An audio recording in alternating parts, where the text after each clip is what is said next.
How do you feel about being locked down? It's a common question nowadays.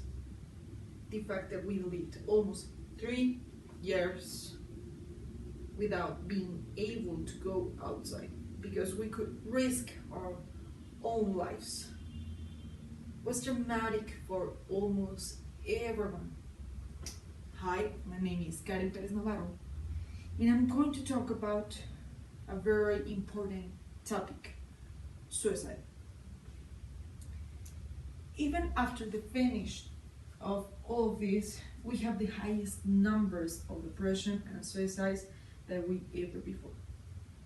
We, as humans, need social interaction to feel good, and we can assure you from all the investigations that have been carried out, the quarantine had several repercussions in mental health of almost everyone. How many of you feel awkward to stay in a place with a lot of people? As we said, we need social interaction. In a world still recovering from the effects of global pandemic, social connection is not what it used to be. Mask mandates, social distancing, and virtual meetings have left many socially isolated. Loneliness is increasing, especially among young people.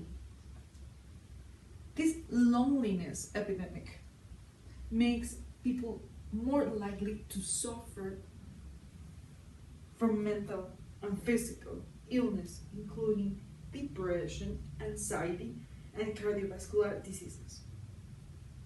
And talking about depression, we have that is the consequence of inflammation due to different changes in other parts of your body, like gastrointestinal affections, anxiety problems, and other things.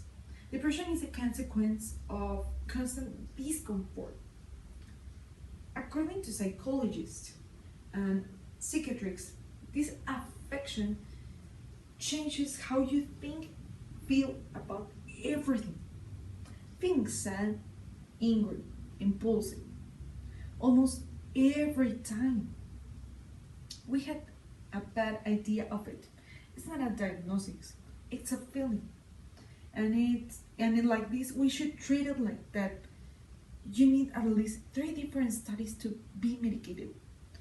So there are ways to fight against it, and as cliche as it sounds, it's doing exercise as something that helps you think about other things. On the other hand, we have suicide as we associate it with depression. As hard as it sounds, we had a drastic increase in the percentage of them and suicide attempts during the lockdown and also after it.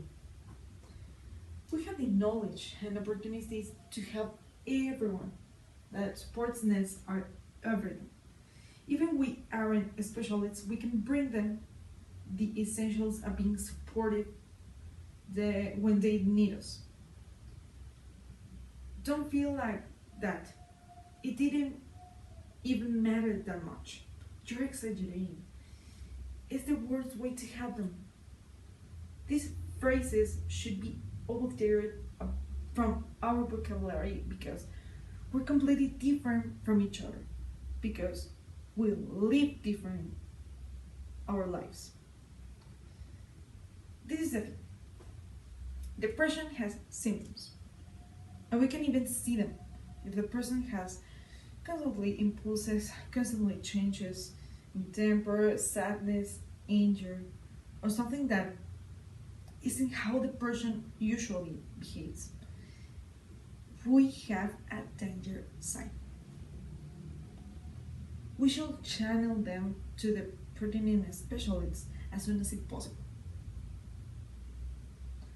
And if you also feel like this, don't feel helpless or embarrassed. It's completely normal. Ask for help.